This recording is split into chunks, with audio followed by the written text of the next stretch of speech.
حدثنا عبد الله بن يوسف اخبرنا ابن وهب اخبرني يونس عن ابن شهاب حدثني عروة ان عائشة زوج النبي صلى الله عليه وسلم حدثته انها قالت للنبي صلى الله عليه وسلم هل اتى عليك يوم كان اشد عليك من يوم احد۔ عائشہ نے سوال کیا نبی صلی اللہ علیہ وسلم سے کہ آپ پر کوئی ایسا دن گزرا ہے جو احد کے دن سے بھی زیادہ سخت ہو؟ اللہ، احد کے دن، ہاں جی، آپ کا وہ ٹوپی توڑ دی گئی، آپ کے دندان توڑ دیے گئے، آپ کا چہرہ زخمی کر دیا گیا، 70 صحابہ شہید کر دیے گئے، بڑا سخت دن تھا، ہاں جی۔ اور وہ بے ایمان منافق عبداللہ بن ابی وہ بھی غداری کر گیا، کتنے 300 کے قریب آدمی لے کے وہ واپس چلا گیا، یعنی بڑا سخت دن تھا نا احد کا۔ امی عائشہ پوچھتی ہیں بھلا احد کے دن سے بڑھ کر بھی کوئی آپ پہ سخت دن آیا ہے جو اس سے بھی زیادہ سخت ہو؟ آپ نے فرمایا لقد لقیتو من قومک ما لقیت وکان اشد، لقد لقیتو، البتہ تحقیق میں ملا تیری قوم سے جو میں ملا، یعنی میں نے تکلیف اٹھائی، وکان اشد ما لقیت منہم یوم العقبۃ، وہ بہت سخت تھا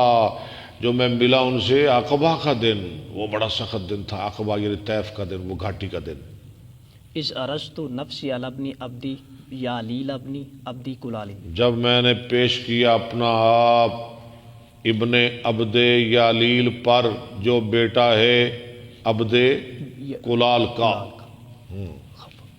فلم یجبنی، اس نے مجھے کوئی، وہ سردار تھا نا ابن عبد یالیل طیف کا، اس نے مجھے کوئی جواب نہ دیا، الی ما اردت، ہاں جو میں ارادہ کر کے گیا تھا، فانطلقت وانا محموم علی وجہی، فانطلقت وانا محمون، یہ جملہ مترجم ہے اصل میں فانطلقت علی وجہی، جی میں چلا وانا محموم جبکہ میں بہت غمگین تھا، فلم استفق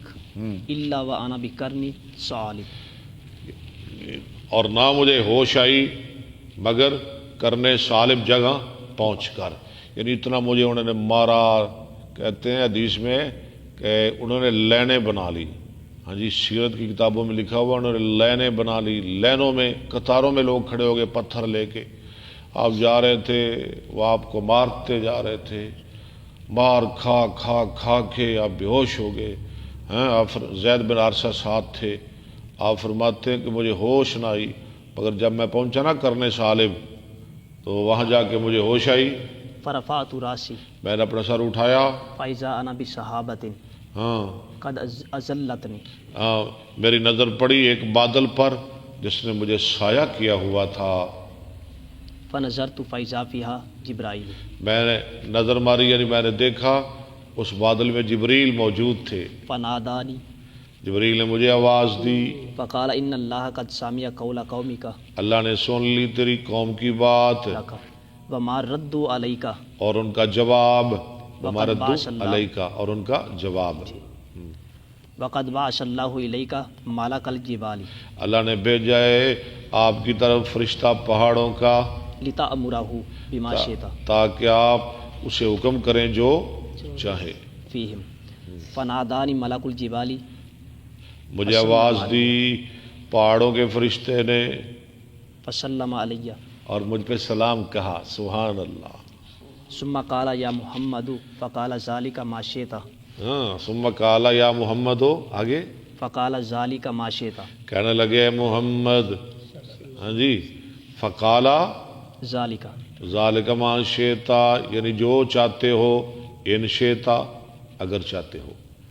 ان اتبک علیہم الاخشبین، ہاں کہ میں اتبقا، میں ملا دوں ان پر 2 بڑے پہاڑ، اخشبین، میں ڈال دوں ان پہ 2 بڑے پہاڑ، قال النبی صلی اللہ علیہ وسلم بل ارجو ان یخرج اللہ عز وجل، یا رسول اللہ مجھے حکم کیجیے میں یہ جو 2 پہاڑ ہیں نا طیف کے ارد گرد اٹھا کے ان کے اوپر ڈال دیتا ہوں، ان کو کچل کے رکھ دوں گا،